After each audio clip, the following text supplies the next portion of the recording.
the name of God, Creator, Redeemer, and Sustainer, Amen. Please be seated. Well, Merry Christmas, everyone. Thank you for being here tonight.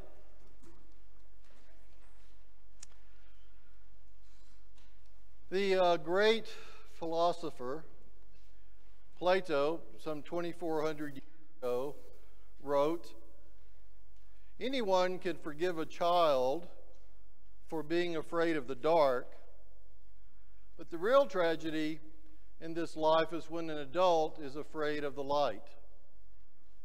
Anyone can forgive a child for being afraid of the dark, but the real tragedy in this life is when an adult is afraid of the light. I want you to use your imagination with me for just a moment. The scene is someplace in the desert. It's dark, it's cold. There's a little family traversing the desert headed toward the border. They've been in the desert for quite some time. As they approach the border and prepare to cross it, they'll be in the desert quite some time longer. In fact, the barrenness of that terrain will test them. It will test their endurance, it will test their fortitude, it will test their commitment, it'll test their ability to survive. But they're doing it because they're a family, and families do whatever they have to do for their kids.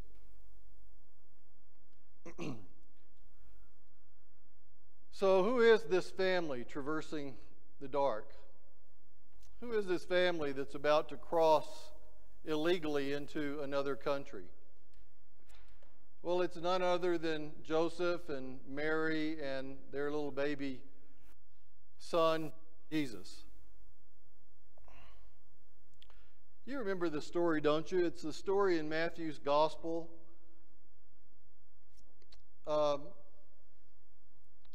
Herod, also known as Herod the Great, the king of Judea, has been told by the Magi that there is to be a future king born in the town of Bethlehem.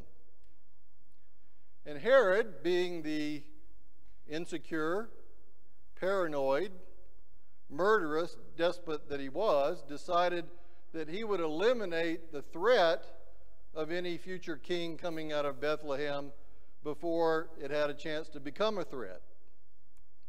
And so he orders, according to Matthew, he orders that every child, every male child in and around the city of Bethlehem under the age of 2 be put to the sword. Well, Mary and Joseph, of course, hear about this, and they do what any family would do when their child is in danger. They take action. They flee. They head south for Egypt. Now, this is in violation of the law. They're breaking the laws of Herod, and no doubt they're breaking the laws of Egypt. But there hasn't been time to apply for a visa or to make a trip to the embassy. There's no time and probably no money to hire a good immigration attorney. There's no time to follow proper procedure. The executioners are on their way. Mary, Joseph, and Jesus are on the run, and they flee illegally into Egypt. And so we're faced today, here we are in the 21st century, invited to wrestle with an inconvenient truth. And that is that this one that we call Lord, Master, our teacher, our brother, started out his life as an unwanted refugee, an illegal alien. Now, the Christian story, the Christmas story in particular, but Christianity in general, is actually a story about the coming of the sacred into the human community. The sacred showing up, being present, being a part of this world. And if you read the scriptures carefully, you'll notice that over and over again, the way the sacred shows up is almost always among those that are unwanted or considered to be by proper society unsuccessful or expendable or not wanted for one reason or another. It seems that over and over again that theme plays itself out, and once again we're seeing it again.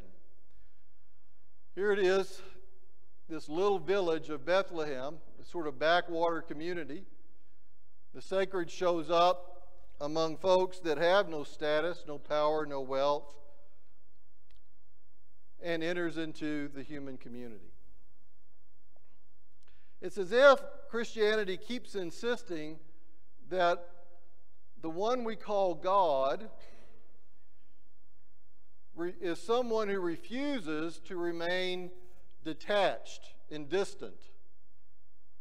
He refuses to avoid getting involved in the messiness and the risk that comes with affiliating with us, being a part of us, living in and through and all around us. Now, why would God, why would the sacred, why would the holy insist on being part of our broken world? Why would he insist on being part of those who live in poverty? Why would he insist in being present to those who are victims of war or other kinds of conflict? Well, again, our own religious tradition, our scriptures, it's very clear. Our understanding of the essence of the holy is that essence is love. Put simply in 1 John, God is love. And it's a particular kind of love. It's a stubborn love. It's a determined love. It's a love that won't let go in spite of the pain, the distress, the discomfort. It's a love that is courageous and generous and pure and complete. Now, because the sacred, this Holy One who lives in and through and around each of us, because that is God's essential character, God calls us to a life of a particular kind as well. We too are called to live lives that are exemplified by this sacred love, this sacred giving of itself, this sacred compassion, this sacred courage, a courage that is determined to be present with those who are most at risk, who are most vulnerable, who are suffering the most in our world. And this God does this because this is his essential character, and that is the life to which we are called. We are called to a life in which the practice of compassion and mercy are to be central. Frederick Buechner said this about compassion. He said, compassion is my willingness to walk in the shoes of another human being, to live in their skin, if you will, to experience life as they experience. And he says, once you begin to actually practice compassion on a daily basis, what you begin to see, what you begin to become aware of, is that I will never have the kind of peace and joy I am seeking until my brothers and sisters also have that same peace and joy. In other words, compassion raises our consciousness to be aware of the fact that we're all connected. We're all connected. We are all members of the same universal family of God. Now, you and I know that this is a particular sort of anxious and fearful time for us, isn't it? I mean, it seems like the whole nation, all of us, are in one way or another feeling a kind of, I don't know, infection. It's like we're being infected with fear, infected with anxiety. It's kind of spreading across the country. And I'm sure this isn't the whole story, but I blame in part the for-profit media system. Because the for-profit media system figured out a long time ago that the more fearful we are, the more full of fear we are, the more hours we will spend watching cable news telling us of whom to be afraid. And the more newspapers we will buy telling us who our enemies are. And so, quite strategically, we are fed a constant diet, 24 hours a day, 7 days a week, of stories about radical Islamic terrorists, ISIS, Al-Qaeda, mass shootings, and all those people out there who can hardly wait to sneak across our border to kill us all. And you know what? It works. We are becoming more afraid. We are becoming more fearful, so that fear is more and more taking up space in our psyche. Now, my problem with that is that fear, when it becomes chronic, fear in its healthy form, warns you of some imminent danger. Avoid that rattlesnake. There's a rattlesnake in your hiking path. Fear tells you to go around. That's good. But when fear becomes chronic, as it is becoming chronic for us in our nation, it has all kinds of distorting and deleterious effects on us. Chronic fear steals our capacity for compassion and empathy. It filches our willingness to be vulnerable to others and to look for the good in other people.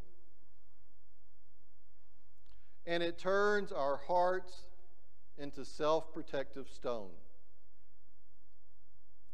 The more fearful we become, the more fearful we allow ourselves to become, the more likely we are to, the quicker we are to reject anyone that is different than us.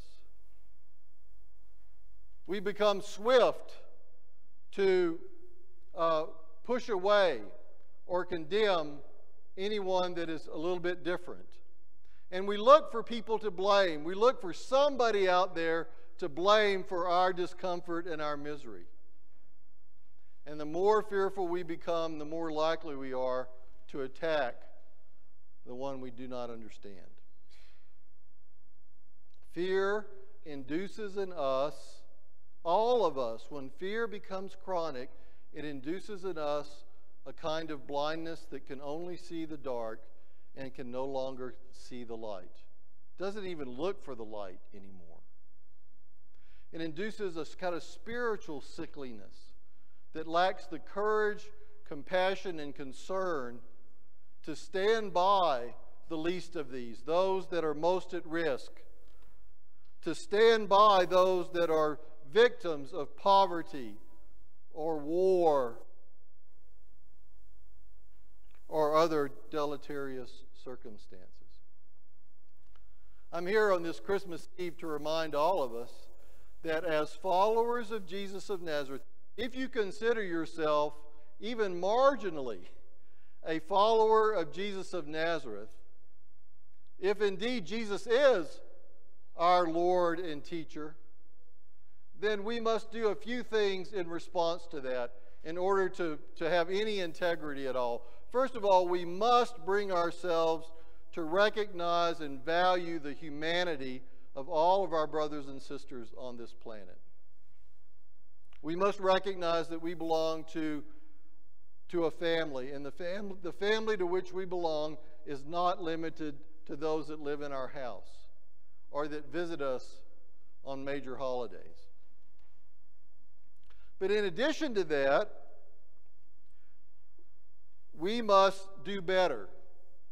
We must live better. We must love better than fear would ever want or enable us to do. Jesus, on one occasion, said something quite remarkable. I prefer to forget this because I generally don't live up to it. But Jesus did say on at least one occasion that you'll be able to recognize my followers by the way that they love others. You'll be able to recognize the people that really sort of get what I'm talking about. You'll be able to recognize those that have fallen in love with the God with whom I have fallen in love with. You'll be able to see those folks, recognize them, pick them out of a crowd, because they will relate to others with a kind of love that extends itself, that gives itself to those that haven't had a chance to love first. On another occasion, Jesus had a group of people around him, and he was offering a teaching on compassion. He was trying to sort of get this message across. And he said, compassion looks something like this. When I was thirsty, you gave me something to drink.